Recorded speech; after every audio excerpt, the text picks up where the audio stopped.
لوگ سمجھتے ہیں کہ ملک کی آزادی کی تحریک کانگریس سے چلی ہے. میں نے آپ سے کہا کہ 1803 سے تحریک چلی ہے. کانگریس کا تو وجود بھی نہیں تھا.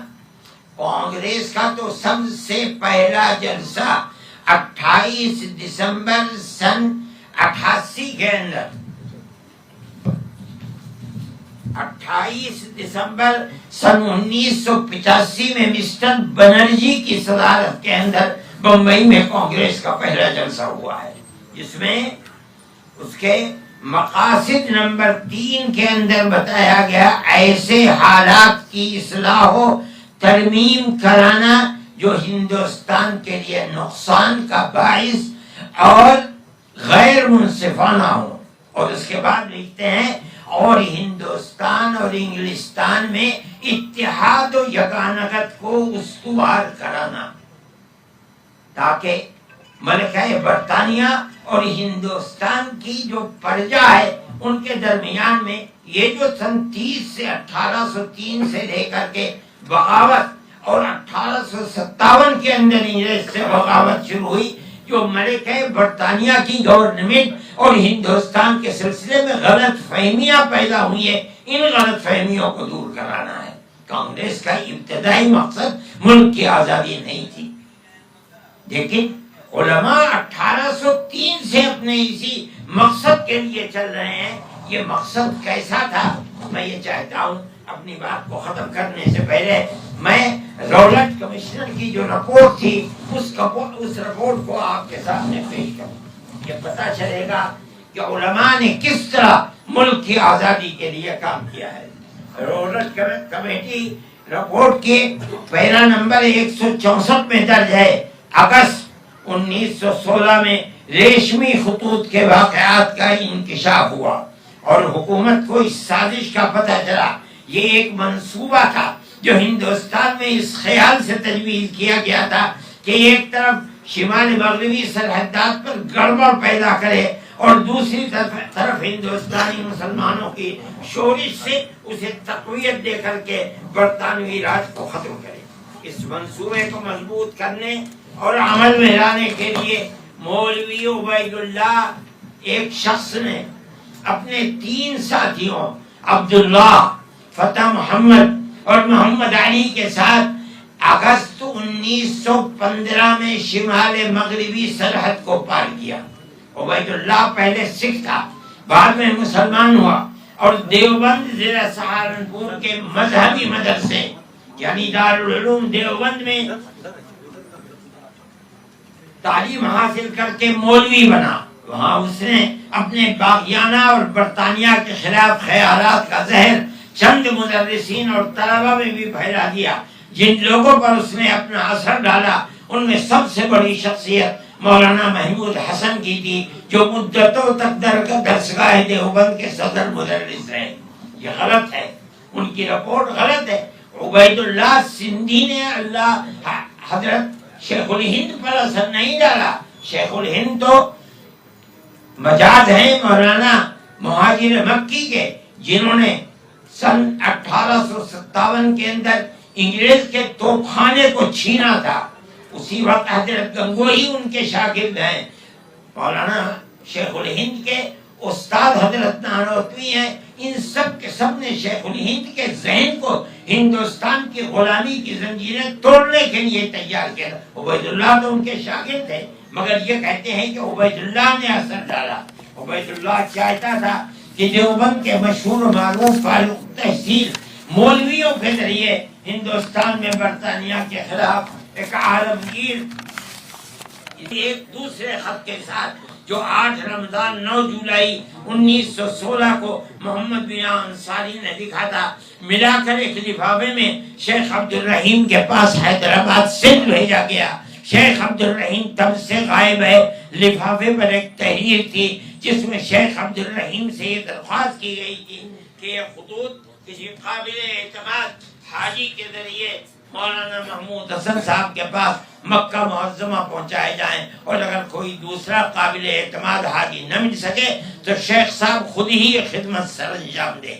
مولانا محمود حسن کے نام کے خطوط جو حکومت برطانیہ کے ہاتھ آئے ہیں ہم نے خود دیکھے ہیں. یہ خطوط زرد ریشم پر صاف اور واضح لکھے گئے ہیں. محمد میاں کے خط میں جرمن اور ترک مشن کی سابقہ آمد، جرمنوں کی واپسی اور ترکوں کے معطل قیام، بھاگے ہوئے مہاجر، طالب علموں کے واقعات، غالب نامے کی اشاعت کا ذکر تھا اور حکومت موقتہ اور حزب اللہ کے قیام کی تجویز درج تھی.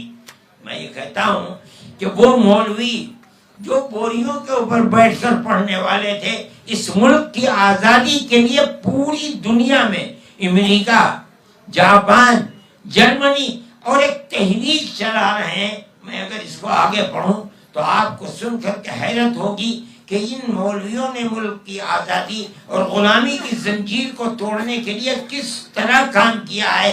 یہ بات سمجھ سے قاصر ہے. میرے بھائی، علماء کا کردار اس ملک کی آزادی کے لیے بہت بڑا کردار ہے. حضرت شیخ الہند رحمۃ اللہ علیہ دنیا سے چلے گئے، لیکن ان کے شاگردوں نے، ان کا انتقال ہو گیا. 1920 میں حضرت شیخ الہند کا انتقال ہوا. مولانا حسین احمد مدنی اور جو ان کے شاگرد تھے یہ طے کر لیا کہ جو استاد کا مشن تھا ہم اس مشن کو پورا کر کے چھوڑیں گے. اور اس کے بعد لگ گئے. ایک ایک آدمی ایسا ہے ان میں سے جو ہندوستان کے اندر شیخ الہند کی موت کے بعد اسی ہندوستان کے اندر 9 سال انگریز کی جیل کے اندر رہا ہے. سہارنپور کی جیل میں، الہ آباد کی جیل میں، بریلی کی جیل کے اندر، مراد آباد کی جیل کے اندر، گجرات میں سابرمتی کی جیل کے اندر، اور جو وہاں گزارا مالٹا کے اندر، وہ تو اپنی جگہ پر ہے، لیکن ملک کو آزاد کیا. یہ ایک تحریک چلی کہ ملک کی آزادی سے پہلے کہ ملک کو 2 حصوں میں بانٹ دیا جائے. جمعیت علماء کا اور ان لوگوں کا کردار یہ تھا کہ وہ اس کے مخالف تھے. ان کے گلوں کے اندر جوتوں کے ہار ڈالے گئے، ان کو مارا گیا، پیٹا گیا، لیکن اپنے ملک کی فلاح و بہبود کے لیے یہ ایک بال برابر بھی پیچھے نہیں ہٹے، اپنی جگہ کے اوپر قائم رہے. یہ ان کی تاریخ ہے. میں یہ نہیں کہہ رہا ہوں کہ دوسروں کی تاریخ نہیں ہے، لیکن یہ میرے بزرگوں کی تاریخ ہے، علماء کی تاریخ ہے. آپ اگر یہ کہتے ہیں کہ تاریخ کو بیان کرو تو میں اس کو دوسری جگہ بھی لپیٹتا اور ان لوگوں کو لے کر آتا، لیکن میں صرف اپنے اکابر اور علماء کی تاریخ کو بیان کرتا ہوں کہ انہوں نے اپنے اس ملک کی کیا خدمت کی ہے اور آزادی کے لیے کس طرح قربانیاں دی ہیں. وہ ایک چیز ہے جس سے ان علماء کی وقت دلوں کے اندر پیدا ہوتی ہے. لیکن زمانہ ایسا آ گیا کہ اس تاریخ کو جاننے والے ختم ہو گئے. میں یہ سمجھتا ہوں کہ آخری زمانے کے اندر جو ہندوستان کے پرائم منسٹر تھے پہلے، آج سے پہلے، ان کا زمانہ ایسا تھا کہ وہ جانتے تھے.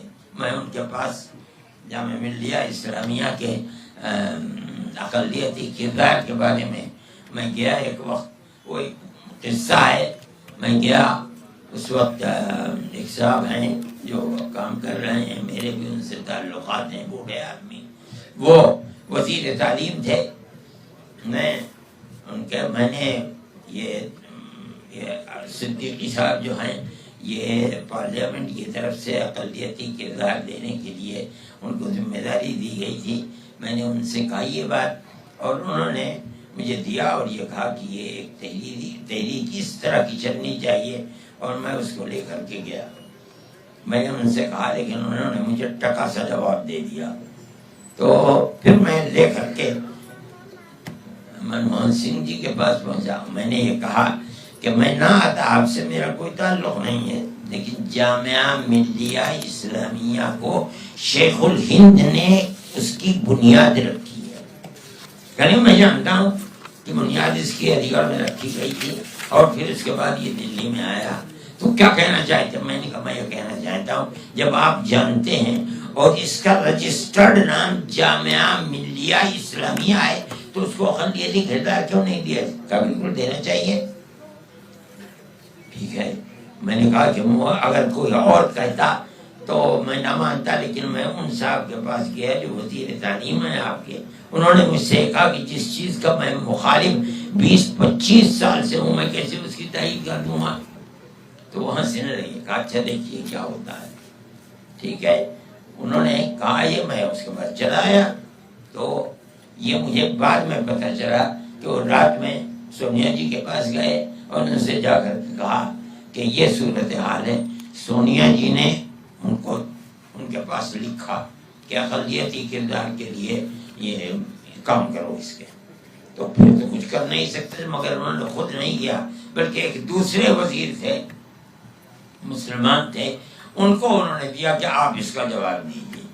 میں رمضان میں گھر تھا، اب نے مجھے پتہ چلا ہے، تو میں نے ان کو ٹیلی فون کیا، میں نے کہا کیا آپ کے پاس خط آیا ہے؟ کہا کہ ہاں ہے۔ میں نے کہا کہ اگر آپ نے غلط جواب دیا تو مسلمان قیامت تک چھوڑے گا نہیں آپ۔ کہ نہیں، میں ٹھیک جواب دوں گا۔ انہوں نے ٹھیک ہی جواب دیا، اقلیتی کردار ہو گیا۔ لیکن میں یہ کہتا ہوں کہ وہ جانتے تھے، اب اس کے بعد کوئی جمعیت علماء یا علماء کے کردار کو ملک کی آزادی کے لیے اب کوئی جاننے والا نہیں ہے۔ لیکن بہرحال یہ ایک تاریخ ہے، جو تاریخ کو پڑھیں گے، ان کتابوں کو دیکھیں گے تو انہیں پتہ چلے گا کہ علماء کا کردار کیا تھا۔ اللہ ہمارے اس ملک کو امن و امان کا ملک بنائے۔ جو فرقہ پرست ذہنیت نفرت کی سیاست پر حکومت کی بنیاد رکھنا چاہتی ہے، اللہ انہیں خائب و خاسر فرمائے۔ ملک میں محبت کی تاریخ 1300 سال کی تاریخ ہے، 10-20 سال کی نہیں ہے، 10-20 سال کی نہیں ہے وہ تاریخ بڑی قیمتی تاریخ ہے، اور علماء کی تاریخ ہے جنہوں نے ملک کی آزادی کے لیے کام کیا ہے۔ تشریف لے آئے، میں ایک قصہ سنا رہا تھا، اگر آپ سن لیتے تو انہوں نے وہ